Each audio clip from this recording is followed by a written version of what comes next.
Toutes les paraboles de Jésus font mystère, mais en plus il y en a une qui fait choc, c'est celle qu'on appelle du gérant habile ou même du gérant malhonnête.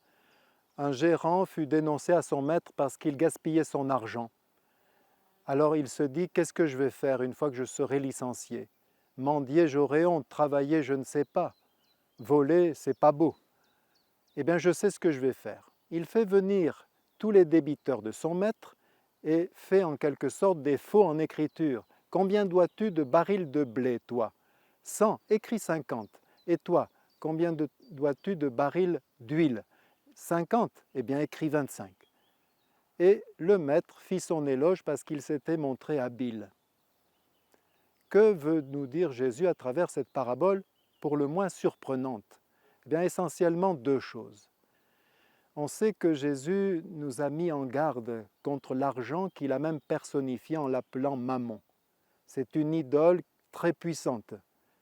Et il nous dit aussi à travers cette parabole ce premier enseignement. Vous savez, il y a des lapsus révélateurs. Un jour, un bijoutier cherchait un chauffeur.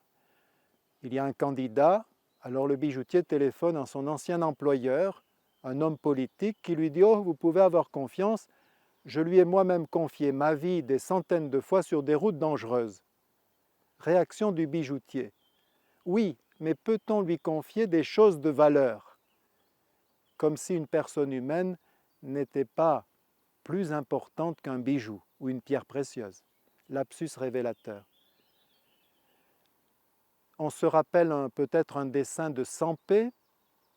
On voit une dame qui est dans une église vide et elle fait sa prière. « Seigneur, je ne te demande rien pour moi, mais c'est pour Gisèle.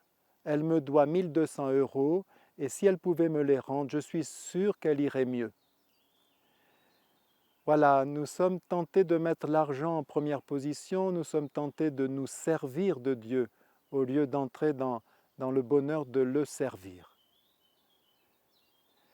Il y a probablement peu de chrétiens qui font de l'accumulation de l'argent le but de leur vie.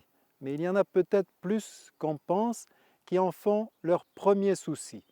Or, quand quelque chose devient notre première préoccupation, si ce n'est pas Dieu, ça devient une idole. Jean Pliat, qui a écrit le merveilleux livre « Prier comme un enfant de roi », nous propose de faire ce petit test. Il nous dit « Quelle est votre réaction lorsque vous avez acheté quelque chose et que vous vous apercevez qu'en fait vous vous êtes fait avoir, vous êtes trop précipité, vous auriez pu le trouver beaucoup moins cher.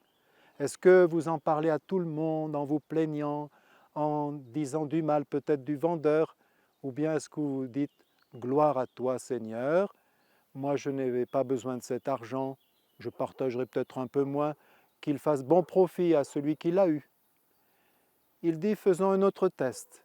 Vous avez acheté quelque chose sur Internet ou bien chez un commerce classique et vous vous apercevez que vous l'avez payé 3 fois moins que le prix normal.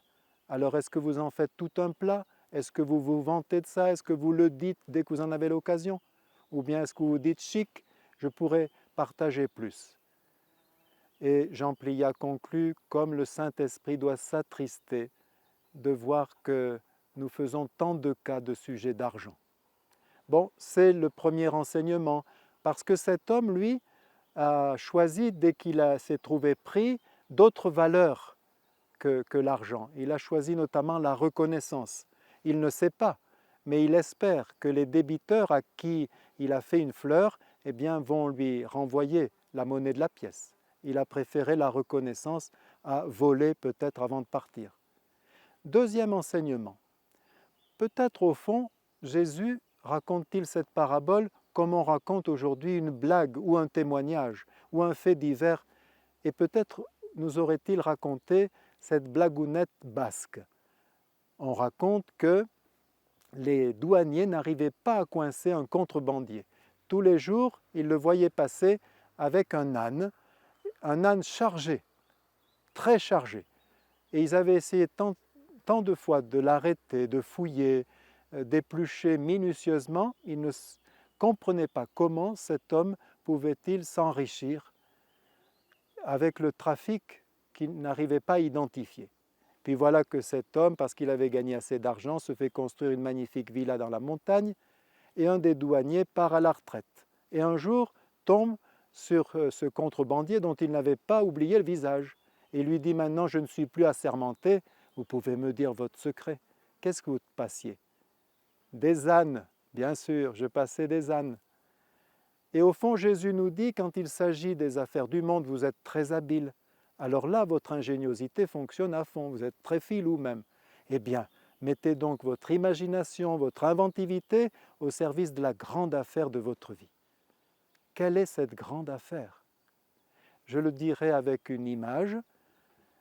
Au fond, le salut, c'est comme un chèque de 100 000 € qu'on vous a fait. Vous regardez étonné, c'est bien votre ordre, c'est bien votre nom et votre prénom, la date est bien normale, il n'y a pas d'erreur, la signature correspond bien, le chèque n'est pas en blanc, le chèque n'est pas en bois, et le compte est bien approvisionné. Et pourtant, quand vous allez chez le banquier, il ne peut pas l'encaisser. Pourquoi? Parce que vous ne l'avez pas endossé. Vous n'avez pas apposé votre signature au verso. Il suffit de la signature. Je pense à une petite Mathilde qui avait compris, au fond. Cette petite Mathilde réclamait à ses parents de pouvoir communier depuis l'âge de 4 ans. Et ses parents ménageaient sa fougue parce qu'ils avaient pris conseil auprès de monsieur le curé qui préférait que tous les enfants du même âge commencent à communier ensemble. C'était il y a quelques années, maintenant nous faisons autrement.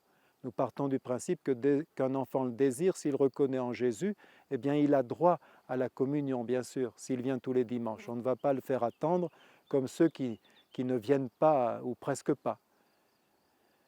Et cette petite a profité d'une messe en plein air, célébrée par un prêtre aumônier de l'Appel, l'association des parents d'élèves de l'école catholique, pour aller communier.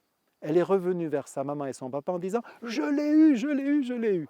Ses parents ont été surpris, sont allés trouver le prêtre qui très sagement a dit « Il ne te reste plus que quelques mois de patience, peut-être maintenant peux-tu attendre de communier avec tes camarades ».